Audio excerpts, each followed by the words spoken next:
Hello, everyone, and a good day to you. My name is Lori Bradner with the Florida Aviation Network. We are broadcasting live and in the clear from the Aerospace Discovery Center at the Florida Air Museum on the beautiful grounds of Sun and Fun, where we're celebrating, believe it or not, the 43rd annual Sun and Fun. And I have the pleasure today to be here with Manfred Radius. Mr. Radius, thank you. Captain, thank you. Thanks for having me. It's so great to have you here. Now, one of the things that you have been a long-standing, icon at all the air shows, but especially Sun and Fun. Can you tell us a little bit about your show, Manfred, and what you do? Because you fly a very, very special plane. I fly a sailplane. Okay. I perform in a sailplane. Now, a sailplane is a kind of glider. It's a kind of a glider. You know, there are hang gliders, there are yes. paragliders. Yes. And they're sailplanes. They're all gliders. Oh, my but goodness. my sailplane is made of fiberglass. Okay. And epoxy resin, and it is fully aerobatic. And I demonstrate the aerobatic capabilities of the sailplane or glider here at this air show. Awesome. In fact, at this point, I've done 52 performances here at Sun and Fun. I performed first in 1989. At Sun and Fun, and I'm delighted to be back. I love it here.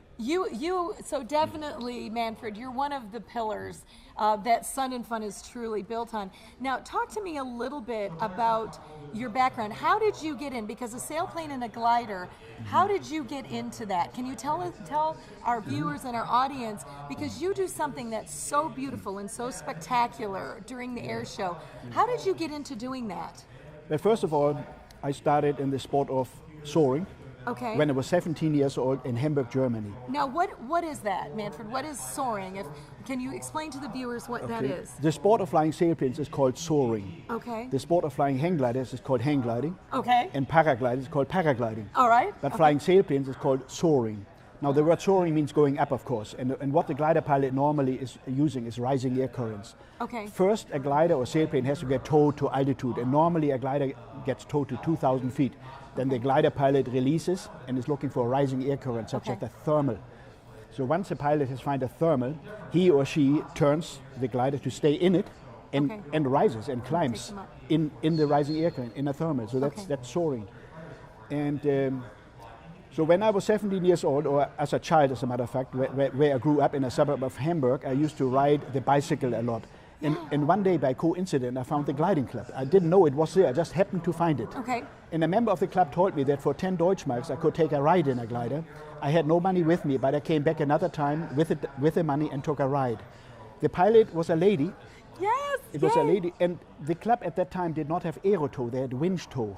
Okay. Where a winch is it's an engine, heavy engine on a chassis, okay. With a big drum on it. Yes. And the cable is pulled out across along the entire field. Yes. So at the other end is a glider attached to it. Okay. So then the cable gets pulled into onto the drum of the winch. Okay. And depending now on the wind, headwind, it depends how much height you get. We didn't have much wind, so we didn't get that much height. We had maybe only 1,100 feet or so, 1,000 feet only. Wow. So basically the flight, all what it was, is a winch launch, circuit and landing, 5 minutes at the most. I loved it. It was good enough for me. I joined the club. It was worth the 10 Deutschmarks. It was worth the money. Yeah, okay. It was worth more than that. So that was in 1961, when I was 17 years old. I joined the club in Hamburg. Okay. So I had 8.5 seasons in that club in Hamburg. Okay. And then I emigrated to Canada and continued in Canada. Okay. And only after I emigrated to Canada, shortly afterwards, and it was about, the year was 1970 or 71, I was introduced to glider aerobatics. I had a flight with Bogdan Wolski, who had immigrated from Poland. Okay. He already learned aerobatics in Poland, and he introduced me to glider aerobatics. Okay. And gave me the first aerobatic lessons. So that was the beginning of my aerobatic. Really? However, at that point, of course, I never thought of flying at air shows. Right. I was going to say, how did you translate your love? Obviously, you love aviation, you love soaring, but how did you get into the air shows? Well, what happened is this. I had now about 7 years of aerobatic practicing on my own. Okay. Then I went back to Bogdan Wolski. Okay. And he tested me, and he gave me a letter of recommendation with Transport Canada to become an aerobatic instructor. So in 1977, I became an aerobatic instructor. However, later, the same year, I went to Germany. Okay. And I flew with a German club. Now, that German club actually flew out of an airport in Belgium. They didn't fly in Germany, they flew in Belgium, close to the German border. Okay. And there I was introduced to competition in advanced aerobatics at that point. Okay. So that was in 1977. I flew for the first time the type of glider I own, which is an H101 Salto. Salto. Okay. The word Salto means, the German word, it means somersault. So I got trained. Fitting. Yes, very fitting. So at that, with that gliding club in Germany, I was actually practicing for this second German glider aerobatic championships. Wow. Yeah, the president of the gliding club was one of the judges. And I flew for the first time the type of glider I'm flying now at air shows, an H101 Salto. And then later I competed in the German glider aerobatic championships. That was for the first time in 1977. I competed then again in 1979 and in 81 in the German glider aerobatic championships. Okay. And in 1985 I competed in the first world championship in glider aerobatics, which took place in Austria. Oh. So members of our gliding club in Canada, Right. I'm a member of York Soaring Association. You know, Okay. it's probably Canada's most active gliding club, Okay. York Soaring Association. Okay. And the founder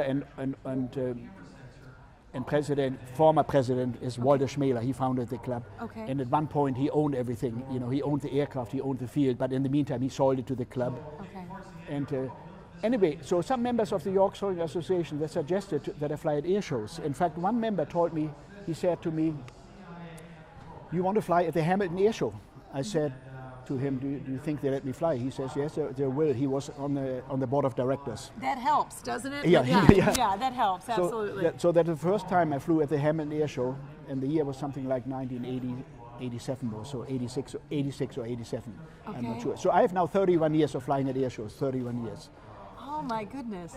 So in other words, it was actually somebody else's idea, you know, to get you to in. get me into flying at air shows. You know? Now, let me ask you a question.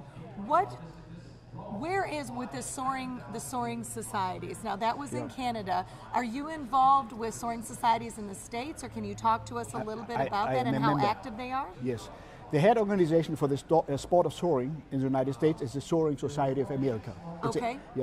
That organization fosters and promotes the sport of soaring, Okay. you know, at all levels.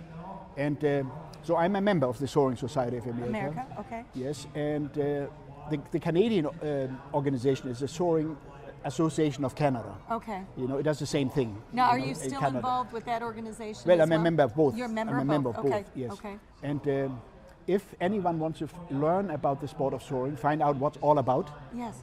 Google the word soaring, and Okay. you find the website of the Soaring Society of America. Okay. And on that website, you can find out what's all about. And also, you can find out where you can take a ride in a sailplane, you know, the location everywhere. You know, on the right side, on the homepage of the Soaring Society of America Wow. website, you find where to fly, Okay. it says, and you click there, and you follow the prompts. Okay. And you get a map of the United States. So you click on the state where you are looking for a gliding operation. Okay. So in this case, Florida. Click on the state of Florida, and you get the images of birds, you know, seagulls Right, or something right. like it. Each one is a gliding operation. You know, in the United States, there are commercial gliding operations and clubs. And the closest club to here, as far as I know, is the Tampa Bay Soaring Society. Yes. They yes. fly out of the Zephyr Hills Airport. So 40-minute drive from here, 40 minutes. The Tampa Bay Soaring Society. So it's very close. Very close to here. But there are many, many gliding clubs throughout. And here in Florida, there are more gliding operations too. You know, that's the only, as a matter of fact, I have practiced my aerobatics in Homestead. Really? At the Homestead General Airport, there is Okay. a commercial operation called Miami Gliders. You know, so you could go there for a ride in a glider or take gliding lessons at the Homestead General Airport. Now, may I ask you a question? As someone who has flown and who's been in an aircraft, simply a 152, 172, what do you do? Because we see you from the outside. We get to see the beauty of the art that you create in the air and in your sailplane. What are you doing on the inside? Can you take us inside the cockpit and explain a little bit from start to finish? Because I know that you're going to be performing. When are you performing at Sun and Fun? Tomorrow night, Saturday night. Tomorrow night. And Sunday. Oh, I promise you the audiences, our viewing audience, will not want to miss that. It's absolutely gorgeous. But can you take us from start to finish? What is it like for you?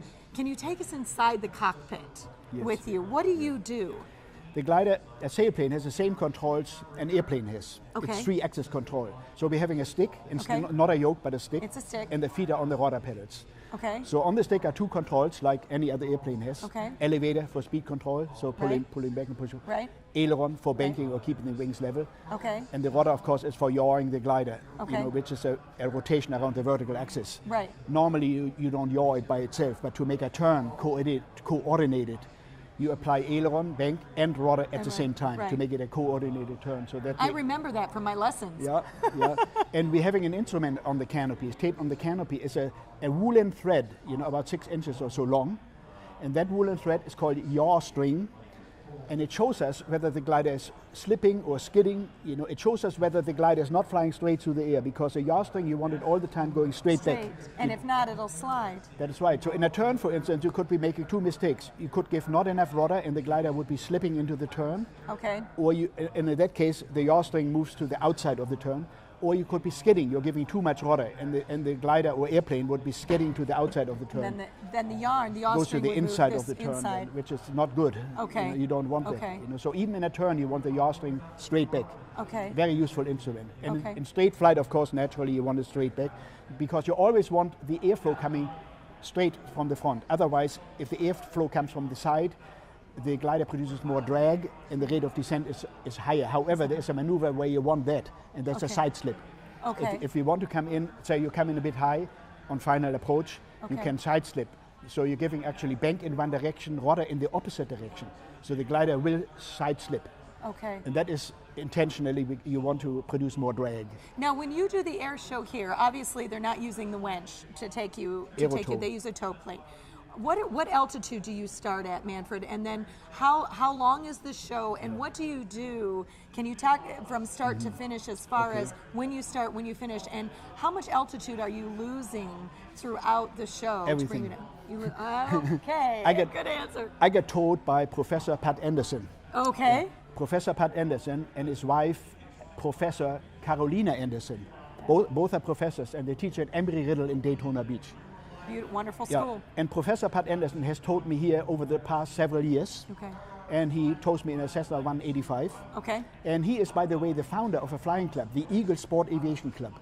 Okay. Yeah, it's a flying club where they fly motorplanes as well as gliders, both. They do both? Both, okay. Yes. And the Eagle Sport Aviation Club flies out of the Pearson Airport, which is a grass strip. And Pearson is located about 15 to 20 miles west of DeLand. Right. It's okay. And that's not far either for us. Close by too, That's so you can fly gliders here too at the Right. Eagle Sport Aviation Club. Right. And anyway, Pat Anderson is a founder of that club. Okay. And he tows me here. And for tomorrow night, for the night show, he tows me to 4,200 feet, 4,200 feet. Now, for a night performance, we are not allowed to fly aerobatics below 500 feet. So I have to stop my aerobatics at the latest. That's for safety? It's for safety. It's an FAA requirement. Okay. Not below 500 feet. Okay. For the day performance, I have a card, a permit to go down as low as I want. But I don't want to go below 20 feet, not at night. No. During the day, sorry. Right, not during the day. Okay. At night, not below 500 feet. But during the day, I don't want to go below 20 feet during the day. And for my day performance, I get towed to 5,600 feet. Okay. Yeah. So then I do a series of maneuvers down very low. And the last maneuver, I used to do an inverted ribbon cut. I no longer do it. Now, what is that? I'm sorry to ask, but for our an inverted ribbon cut, my ground crew of 4, they would be holding 2 poles up, and a ribbon would be suspended at 25 feet between the 2 poles, and it would fly inverted through it. And then you cut the ribbon? Yes, the glider would cut the ribbon. I have done it many times, but I no longer do that. Okay. Instead, I do a low-level roll. So I come down at speed close to the ground, maybe 30 feet or something like that. Pull the glider up, and I do a climbing roll instead. Okay. Now, who designs your choreography? Is that something that you did yourself, or do you have a team? No team. And how did you design your show? Well, the glider is capable to fly a certain number of maneuvers. Okay. And I'm capable to fly a certain number. Okay. So I do what the glider can do and what I can do. So I compose a series of maneuvers. We don't want the same maneuvers 2 times in a row. Right. Although doing the routine, a loop can be flown more than once. Okay. So also I have to compose the routine that I stay in the aerobatic box or on stage basically. Right. In front of the spectators. Okay. Because I don't want to, if the wind is strong, I may have to modify my routine Okay. I may have to do an extra roll or some inverted flight into the wind, so the wind does not blow me out of the stage. I want to stay in front of the spectators. Right. So I have to take that into consideration when I design my routine. Okay.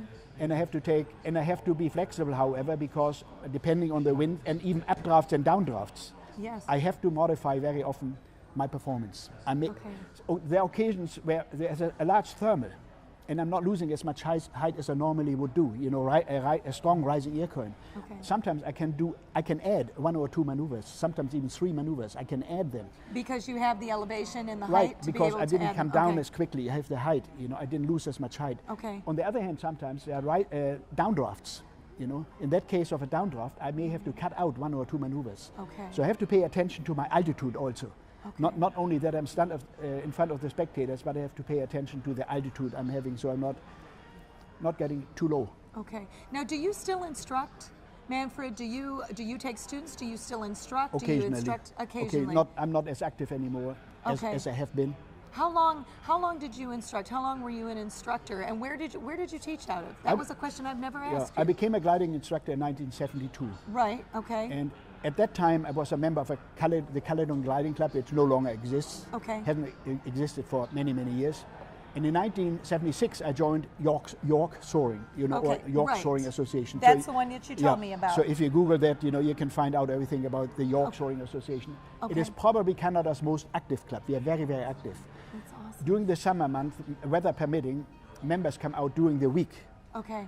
So, so I've been instructing at that club for many years, but I used to be much more active than I'm right now. Okay. Now, after Sun and Fun, where are you heading? So you're performing tomorrow night at Sun and Fun, and then where do you go from here, Manfred? What's your next stop? Where's your next performance? My next performance is going to be in early May. On the first weekend in May, it's going to be at the South Carolina Air National Guard. Oh. And the following weekend, it's in Pittsburgh, Pennsylvania, the following weekend. So I have 2 in May. Okay. Then I have nothing for a while. Okay. Then I have later on in the season, I have 3 shows in Canada, okay. Including one near Halifax, in that area, in Nova Scotia. Okay. And one in Quebec. Wow. Yeah, one where's the other one? 3 in Canada. I forgot where the third one is right now.